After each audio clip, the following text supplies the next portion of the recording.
If you are making this one mistake, you are dying every day and you don't even know about it. You are shocked, right? Do you want to know more about what this mistake is and whether you are making it or not? That's what we'll decode in this video.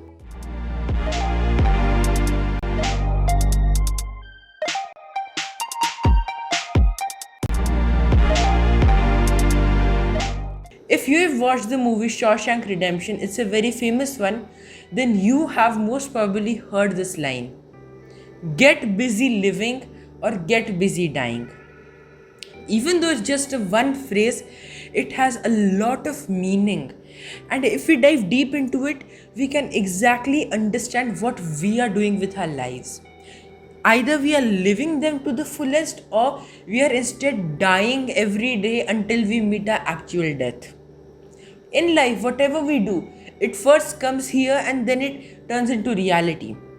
If we want a new laptop, we first think about that laptop, we imagine that we have it, we visualize it, and then it turns into a reality.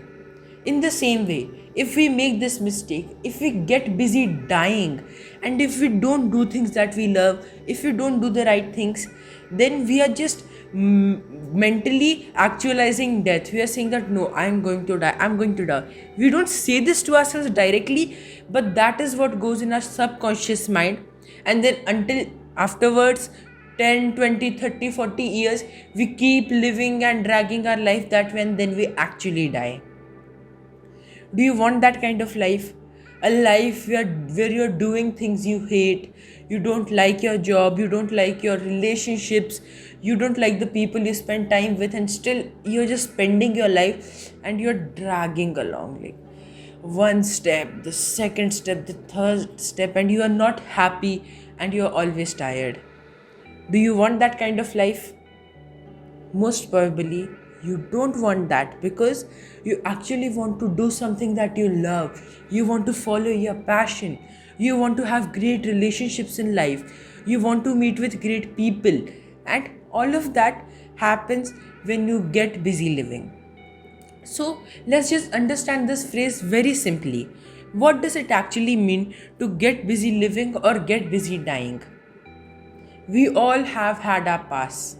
We all have had some good events or some bad events. If we are just stuck on that, and if we keep overthinking about how our past was bad or how our past was too good, we are starting to get busy dying. Because your future and where you will get in the next 10, 20 years is defined by the actions you start taking right now. And if your actions are just thinking about your past, overthinking, reflecting, and just wasting time all day, you can predict the kind of result you're going to get. If you want to live that way, if you take those kind of actions, then you are going to keep dying mentally each and every day until you meet your actual death. And at that time, when you are lying on your deathbed, you would only have one thing to think about. What if I had not done this and I had instead followed my passion, followed my dream, and gone for that? This is as simple as that. What you need to keep in mind is that no matter what happens, if you start to think away from these things, if you don't focus on these things and you start focusing on the things you want to do in life, let's say that in the past you had some pretty bad career decisions made and that you were fired from your job and now you're looking for a new one. If you just keep thinking about the job you got fired from and all of those things, most probably you'll get fired from your next job as well. But if you instead start focusing on the goal you want to achieve, on the level you want to reach, then you will start getting those things in your life, because that is what you're focusing on and that is what you're actively taking action towards. That is what is meant by get busy living. So let me give you a simple example that will illustrate all of this in front of you, like how we focus on our past and destroy our lives, and on the other hand, if we choose to focus on the future, our goals and our aspirations, we start to get busy living and we start doing many more new things. Let's take the story of two prisoners. Both of them were involved in a street fight. They both fired guns at each other and they were charged with that crime. Both of them had to serve 6 years in prison. It's a long term. And what happened was that they went in that prison, they weren't really connecting with that environment, and one of them was so tired and depressed, he even considered committing suicide and dying right there in the prison. But something just kept him tugging along.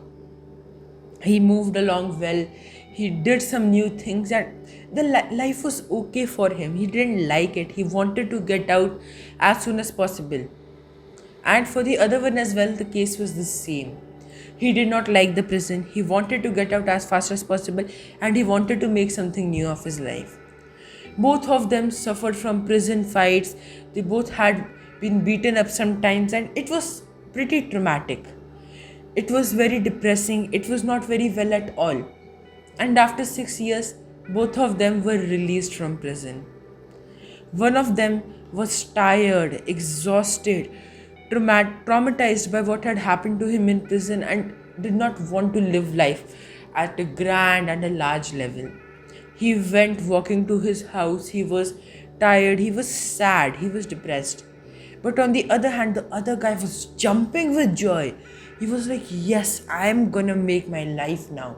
What if I wasted 6 years in prison? I can do anything. And that guy went excited to his home, met his family once again, and then he started working on new things.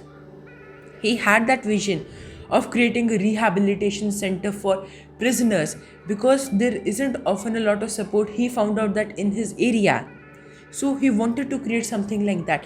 He had that vision and he wanted to make sure that other people who came out of prison did not have to suffer the things he did and were able to get back into the society pretty well. He had that vision and he started working on it from the day he got out. So he did those new things. He asked new people, he connected with them, then he created a small support group. He grew from there, and eventually he created the biggest rehabilitation center for criminals and prisoners in his city, and it was creating a lot of positive change. People were feeling that the city was safer because the people who committed crimes out of mistake or out of misconceptions were getting to know what's good, what's not, and how they should act in the society, and the city was changing for the better. This one person who felt that this system of punishment did not have that kind of rehabilitation available did that, and today he is running a great business. Now, on the other hand, there is the other person who was sad and depressed, and he just kept thinking about all that happened to him in prison. 10, 20, 30 years passed and he was still traumatized by that event. He wouldn't do anything. He would go to some meager construction jobs, earn some money, and that was it. He wasn't living life to the fullest and he was busy dying, while the other one was busy living and creating a positive change in the society and in the area that he was living in. This is how attitude and how your perspective can define who you can become and who you do become. If you keep focusing on the past, you will be busy dying. But if you keep focusing on the future, you will actually get out of all barriers. You'll get over all barriers and you will get to the success you designed. Your past will not affect you at all. Now, it is up to you. If you want to remain in the mental prison of the past and keep dying every day, do what the person did who was sad and depressed. But if you want to break that prison, if you want to break those walls, and if you want to get out, you need to change your mindset. You need to start living by focusing on your future and working on your dreams. Thank you very much for watching this video.